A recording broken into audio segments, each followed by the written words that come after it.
Forget gurus. Forget anyone claiming to be an online business expert without going through the challenges of entrepreneurship themselves. The Real Money, Real Business podcast is here to prove the best insights in online business comes from your fellow online business builders. We dig into stories of entrepreneurs selling their business on the Empire Flippers marketplace so that you can learn how they made their business profitable, how they overcame obstacles, and what lessons they learned in their online journey. If you want to take your business and your knowledge to the next level, you've come to the right podcast. Let's get started. Hey everyone, welcome to another episode of the Real Money, Real Business podcast. We record these interviews so that potential buyers can learn more about the business and the seller to help them make an informed buying decision. If you would like to learn more about this business, including details like what type of business it is, how much revenue and profit it makes, and all of the assets included with the business, simply visit empireflippers.com/marketplace and search for this business's listing number, which you can find in the video thumbnail and in the description. Or if you're watching this on YouTube, you can click the link in the description to go straight to the listing. So without further ado, let's get into this interview. First up, let's learn a little bit about you. Can you tell us about your background in building and running online businesses? So this is my first and actually only online business. So most of my career was as a research analyst. After a long time in that role, I wanted a little more control over my life. So I wanted to run my own business. And initially, I looked at acquiring a much larger business, but didn't feel quite comfortable with it. So I decided I'd start a business and looked at different models and saw affiliate marketing, which just seemed like a really good fit. As part of that, I looked at lots of niches to launch a site and settled on coffee. Because at the time in 2021 and still today, I saw the trend towards specialty coffee. So people going to Intelligentsia or Blue Bottle or Counterculture or just making espresso at home. And I just saw that trend happening and figured, hey, I made coffee with a French press, so that would be enough. And so started the site in about Labor Day of 2021. And when I launched it, I decided there were kind of two key principles behind it. First, it'll be great content. So always being authentic and detailed as possible with our content. So you'll notice that most of the photos are original. We bought a lot of the equipment we reviewed. I even hired a photographer at one point to create an original photo bank for us. And because I just knew that quality mattered and that was important. The second principle was treating the website like a business. And by business, I mean something that didn't rely on me. So I was quick to always create standard operating procedures, SOPs, create training videos, and try to just hire out as much as possible. So I just knew that a business that isn't reliant on the owner would just be a lot more durable over time, which has proven to be the case. And so after launching it, the business grew pretty significantly in the first 2 years. I kept adding more content. Then I started a YouTube channel and Amazon influencer, which both became very successful. Recently invested more in Pinterest, which is growing now too. But then in this last year, I decided to go back to my original goal, which was really looking to acquire a larger business, which is what prompted me to start this in the first place. And so for the last year, I hadn't worked on the site really at all. And it's been surprisingly stable in that time and actually growing after the last core update. So that kind of prompts me to think about a sale now. Why are you selling the business now instead of keeping it and growing it further?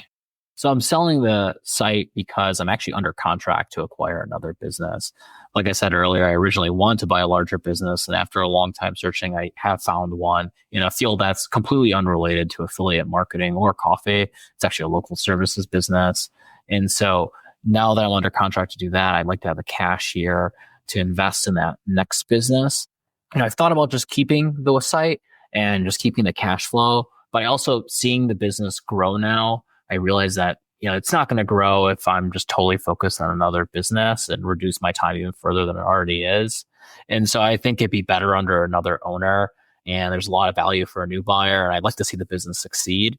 So I think it's best to sell this and invest the cash elsewhere. Can you describe the amount and the type of work that you do on this business to maintain it? Frankly, I'm not really doing much work on this site at all right now. It's probably about 2 hours a week, 2 hours a week rounding up. I think the only virtual assistant we have now, she works on Pinterest. And so every other week we check in for a 30-minute call. And I probably spend about 30 minutes reviewing our Pinterest account, the analytics, the content, and discussing it with her. So that's 1 hour every other week. And then besides that, I usually check YouTube and reply to any comments for about 15 minutes a week. And then after that, not much. I might be looking at some old content, maybe thinking about anything else we can edit or update for Pinterest. But there's not much here at this point. I think that just speaks to what I said before about having just really evergreen content that has stood the test of time and just high quality content. Sometimes I'll go back and look at an old article and look to update it, and there won't be much else aside from like a broken link or something.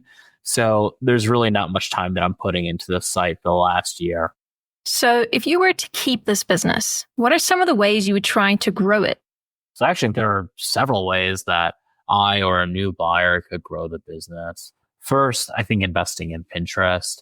For a long time, Pinterest was just a total afterthought for our team. I'd have the virtual assistant, just post a handful of pins as part of his regular role. I noticed we were getting, anywhere from 30 to 50 clicks per day. And so about 6 months ago, I hired a dedicated virtual assistant just to post 20 pins a week to our Pinterest account, from 1.4 thousand outbound clicks in June to about 2.6 thousand clicks in September. And then in December, it was 7,500 outbound clicks. And so just in 6 months from hiring one virtual assistant who I check in with bi-weekly, we've gotten the account to a pretty good level. And I look around at other coffee Pinterest accounts and you'll see people that are doing, 10 times the amount of traffic we're doing, just looking at their impressions and their profile. And they're mostly coffee recipes, which we don't do much of. And so I think there's a pretty easy opportunity to just pivot the site a little bit and focus on Pinterest and increase the frequency or create a little bit new content there. And, you could probably get to 30,000 outbound clicks a month and 30,000 visitors a month to your site. I mean, that's a business in and of itself. And like I said, I'm spending 1 hour every other week on this. So that's kind of the simple one that I would be investing in first. And I think long term, if someone really wants to build this, try and sell your own private label coffee is a huge opportunity. And I think selling coffee beans on the site directly is just a great opportunity. And I think people, you don't realize that coffee, it's a trade secret. It's a proprietary product, right? You don't know what goes into a Starbucks blend, and you can't just import coffee from, China using Alibaba and throw it up on Amazon. You need to find a local roaster or somebody here and create a proprietary blend. And then the advantage though is once you do that, you're selling something that you can easily sell. It's branded. Coffee is the second most consumed beverage out there aside from water. And, coffee is an addictive substance that people drink every day. So once you actually put something out there, you're going to have something that's like truly unique and you can get a lot of repeat traffic to your business. And I've looked into this a little bit, and there are definitely some roasters out there that'll just create a private label coffee for you. One locally, I found 2 nationally that I can send to qualified buyers. I think if you really want to make this, long-term, a much bigger business, trying to figure out your own private label e-commerce would be fantastic. And remember, if you also make it, e-commerce, then you're suddenly creating direct traffic. And if you look at the people in our niche who won after the helpful content update, it was all e-commerce. So I think that's like one way to actually improve your web traffic too. And I'd say like a third area for growth, if I were kind of keeping this or for a new buyer, is just small improvements. It's kind of a catch-all category of like looking at some of the old articles or prior some broken links. Even as I was preparing the site for sale, I realized that I reduced my ad density to very low about a year and a half ago. And at the time, I was just focused more on affiliate and YouTube. And so I didn't really care for the in-content ads. But, someone who, maybe is focusing on more info articles and Pinterest can really look at kind of tweaking those settings. And, that's an easy way that you can just add revenue right there with very little to no investment. So between the kind of short-term of Pinterest, the long-term of actually selling your own product, and then even some just simple updates here, there's a lot of opportunity that I or a new buyer could do. Right. And what would you say are the biggest risks with this business that buyers should be aware of? So as far as risks, the first one and the one that probably any buyer will see on any content site is just Google updates.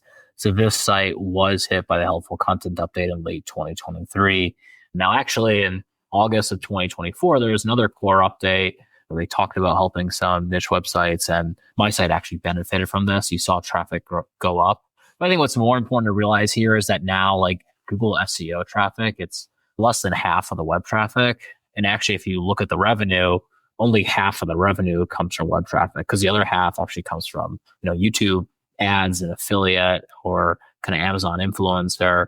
And so the real impact of like Google SEO is just probably a quarter of revenue or maybe even less. And, I noticed this because when the positive core update happened recently in August 2024, I was like, my revenue didn't actually increase that much. And in September compared to some of the last couple months, and I was like, what's going on? And I had to dig into it and realize that, actually like Google SEO just isn't as important. But, it's always a risk. It's always a risk out there and something that, any buyer should think about. And that's why, like, when I talk about growth opportunities, I say like Pinterest is a good one, or thinking about e-commerce.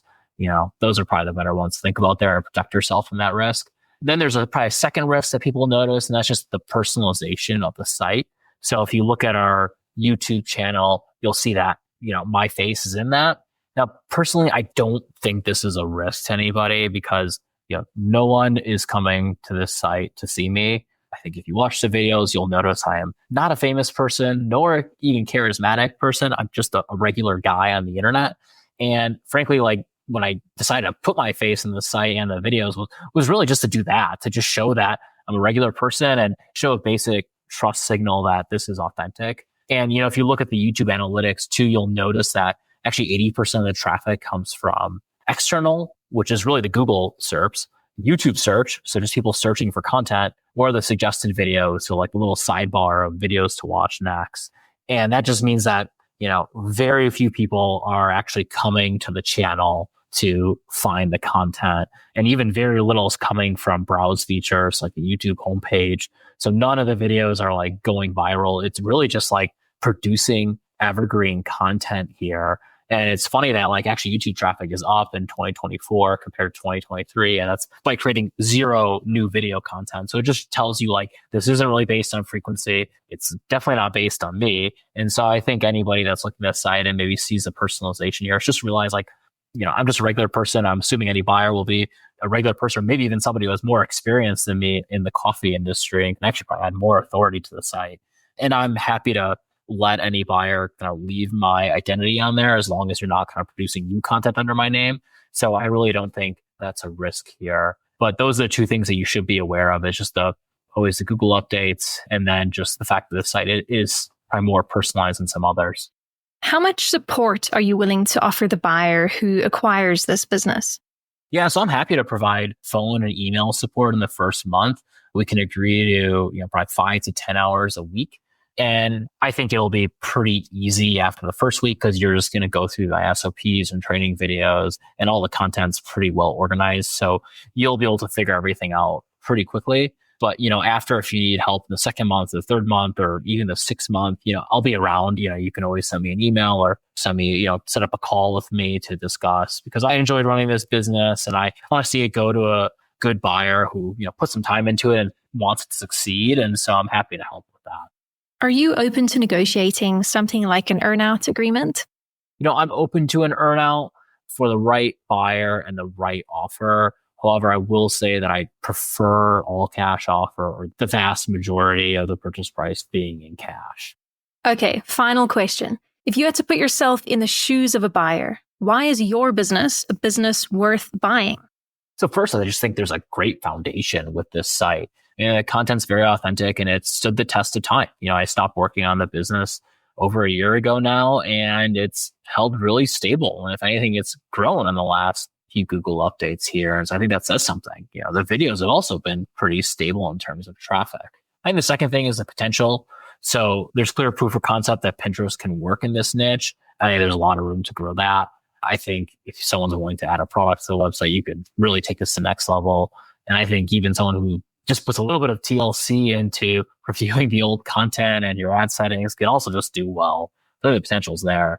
I think the last thing, and maybe the most important, is just the niche itself. And I think coffee is it's a great niche. I mean, look at the growth, especially coffee. You can go on Google Trends and look at espresso machines or pour over coffee, and you'll just see how much it's grown and has continued to grow even kind of post-COVID normalization. I think people are really just moving beyond Starbucks to kind of local, better craft brands.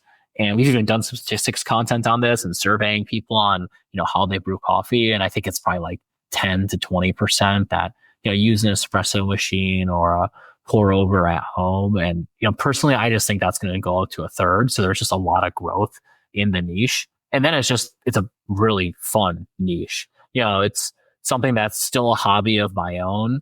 And there's just a really passionate user base out there. There are people who, once they usually get into coffee, the joke is always like you spend $200 on your first espresso machine, and then you spend $500 and your second, and then you quickly spend like $3,000 on like a professional machine. And you start like telling the barista at Starbucks like how they should be doing things. Like that's just a common joke out there that people just get really into coffee. And like I said, it's the second most consumed beverage after water, and it's a legally addictive, psychoactive substance that people consume constantly. So it's not going anywhere.